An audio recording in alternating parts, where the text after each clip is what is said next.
Hi, good evening. This is Srinivas, and today I have a small question to ask before we start our presentation. You see five frogs on the lily pad here. If two of them decide to jump into water and one actually jumps into water, how many frogs were undecided at this point of time? Well, the answer, whoever comes, put it in the chat box. If anybody has given any numbers, they are all wrong because the right answer for this is it is insufficient information. We'll debate it during Q&A. A thirsty and hungry man was walking in the desert and he had not had food and he was extremely thirsty and he had lost his way. He was wandering in the desert and he desperately wanted to have water. And suddenly he saw a hut some half kilometer away. By drawing last ounces of energy that he had, he just went near the hut and he saw, to his surprise, a hand pump lying outside the hut. So he desperately worked on the lever of the pump and the water did not come. He was crestfallen. But he went into the hut, looked around to see if there is any possibility of something by which he can survive. In the corner, he saw a water bottle with a note below it, and he grabbed it. And suddenly he realized, before he started drinking, he saw the note and he read the note. And the note read like this. It said, use this water to prime the pump and gush out more water for you. Quench your thirst, fill up your bags, and then fill up this bottle and keep it here for others in future. Because your next station is 10 kilometers away where you can find water. Now this guy is in a dilemma whether to go for the pump, priming the pump, or consume this. I will leave the story here and I will not get into the ending of the story. It is left to you. You decide, according to your imagination, what will be the ending of the story is. Now let me take you to three roles or three scenarios in your own city COVID healthcare center. Many activities are happening there and you have a nurse who is taking care of multiple patients in ICU and she is the only one who has to take care of at least 8 ICU patients today. So she has to do many operational decisions based on the standard operating procedures that she has. Then you have a manager who is controlling a crowd outside the vaccination center where people are getting vaccinated. The quantity or the stock is less and there is too much of crowd. And he is worried that the crowd may become unruly and there might be violence and there can be nuisance created. So he has to tactically take certain decisions based on the situation there to control and pacify the crowd. Then third, you have a director sitting in a COVID war room getting so many emergency messages that he has to do something about it and he has to make many strategic decisions based on the fast and frequent messages of emergency that he is getting into the war room. So what we understand from these scenarios and examples is decisions are essential part of our survival. And if proper decisions would have been taken in handling a COVID, no map would have looked like this. So if decisions are essential to survive, then what is decision making? According to me, decision making or decisiveness is a competency. That's what many learned people also think so. That is why decision making appears as a behavioral competency in many competency dictionaries, especially in healthcare and as well as in many critical organizations. In most of the industry competency dictionaries, you'll find decision making both at operational level and strategic decision making at strategic level for leaders as two main competencies in the competency dictionary.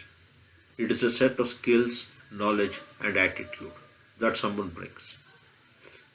It is a process because decision making, from whatever we have heard so far of the scenarios, somebody has to process information, get to certain outcomes, he has to decide which is best for me, and then take a call.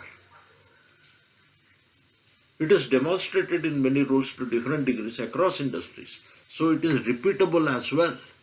So decision making is repeatable, it is a science, and it can be mastered.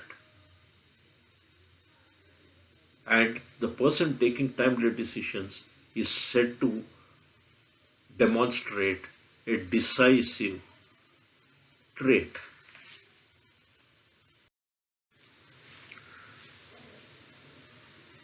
Then what is the opposite behavior of being decisive? It is indecisive or indecision. The opposite of decision is indecision. Have you ever heard of the word obulomania?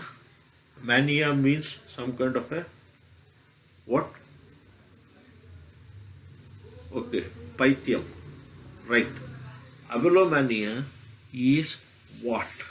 Abulomania is a pathological condition where you are extremely indecisive in the simplest of cases.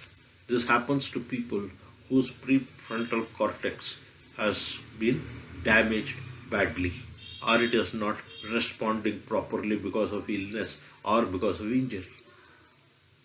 So what does chronic indecision? This chronic indecision is not only inefficient and counterproductive, but it is deeply corrosive to morale. That's what Robert Iger says. He wrote it in his book, Ride of a Lifetime. He was the ex-executive chairman and CEO of Walt Disney International until recently, as recent as 2020. Then look at these indecision that we have from the corporate. Xerox had the patent for the personal computer, and it had developed the prototypes of Alto PC way back in mid 70s. But it was Steve Jobs and IBM who commercialized PC on global scale because Xerox could not take a decision to commercialize it at a global scale. Same Xerox in 1980 went through another problem.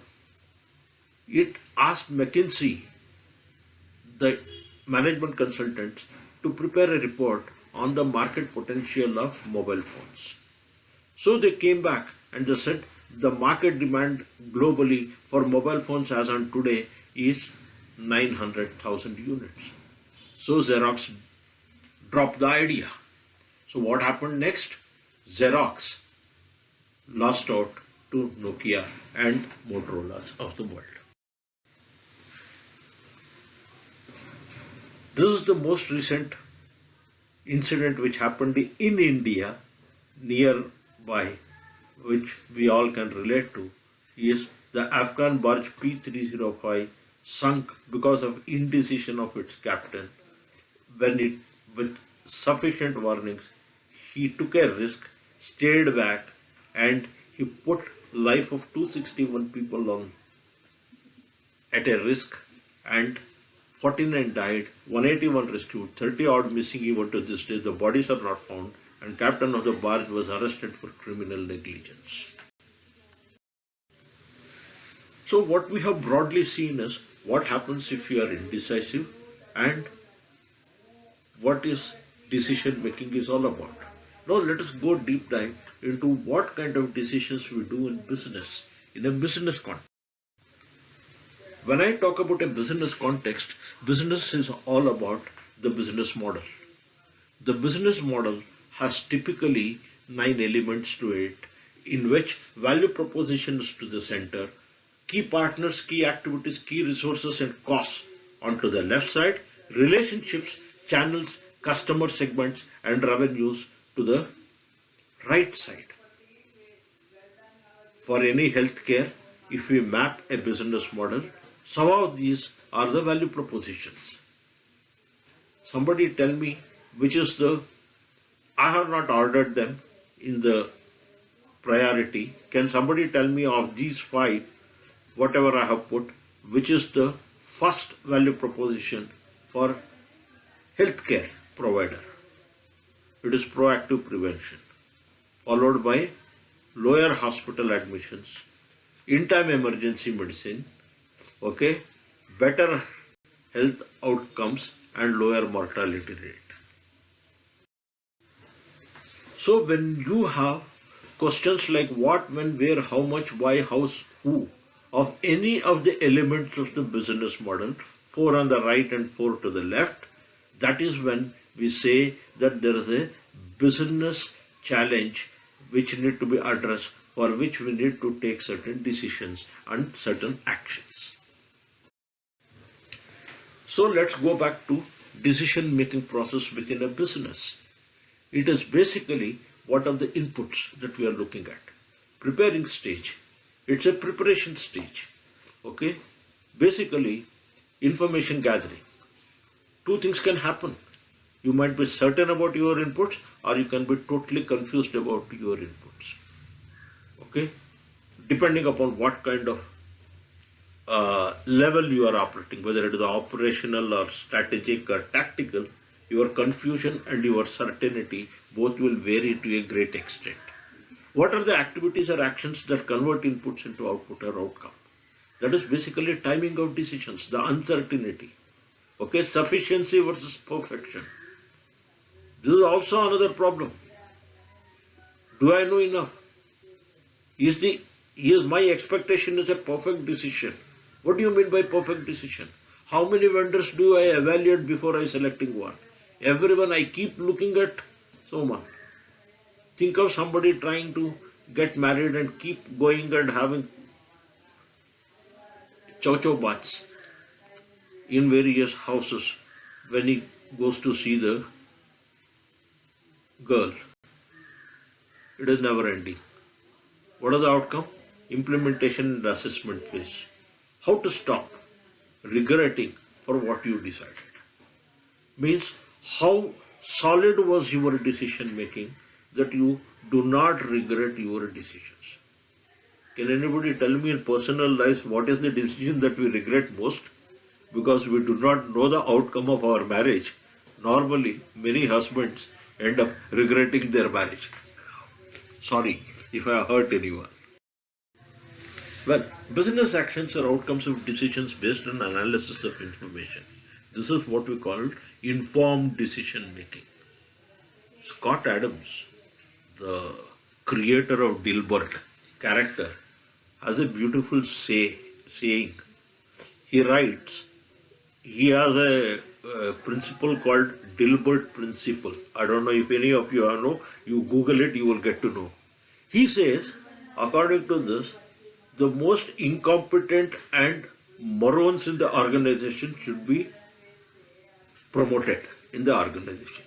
Because he strongly believes, when he observed as a satire, as he observed a lot of the organizations, he found that competency was inversely proportional to the hierarchy or the power structure within an organization. The higher you sit in the hierarchy, lower is your competency. What are the barriers to decision making? There are multiple barriers to decision making, like hire or not hire, case study, excessive. You may like a guy from your state, you are this one. Lack of information, technology selection case study. If you want to put a particular machine of a particular technology, how much of technology you should know before you say, go ahead to get this technology. And organizational values, the ethics. Sometimes, should I bribe the pollution control board to get a license or not? These are all the kind of issues come up. Typically, what happens is when you have the knowns and unknowns in your decision making, this is the kind of a Johari window, kind of a window we can plot. The knowns, unknowns, and the unknowns both on the x and y axis. If you put it, you get the four quadrants. On the left bottom, you have the known knowns, which are basically a spinning of a coin, because you know the outcomes of a spin of a coin. It is a head or a tail, right? Sometimes laterally thinking people will say the coin can rest on its edge. That's also a possibility. I don't rule it out. Okay? Or what is there in a bottom right? Bottom right is a typical example, is a stock market, because here we know that the stock market goes up and goes down, but we don't know when it goes up and goes down and how much it will go up and go down. That is the unknown there. Then you have the heuristics. The examples are basically a player catching a fielder in a cricket match, trying to catch the ball when the ball is in the air. He has to make a decision as to how far he has to run and catch the ball, right? Or an expert intuition of a captain of the flight 1549 who landed the flight 1549 in Hudson River when there was a problem and when both engines got shut off. Or the last one, a terror attack, right? The Twin Tower, the tower attack, which is totally unknown. That is the next. So there are four statements here. One who has authority to delegate need not be decisive. True or false? It is false. Since decision making is a process, quantity of information gathered determines the outcome. No, it is the quality of information gathered determines the outcome. Therefore, the second statement is false. No decision made is also an outcome. True. Context, timeline, impact will determine whether a decision is operational or strategic. Yes, depending upon the impact and how many people are impacted and for how long they are impacted, it is operational or strategic. Summing up, decision making is art of balancing known and unknowns, science of analysis and interpretation. It's a choice selection, it's trigger for action, an opportunity to set things right and impacts all stakeholders. Thank you very much. Any questions?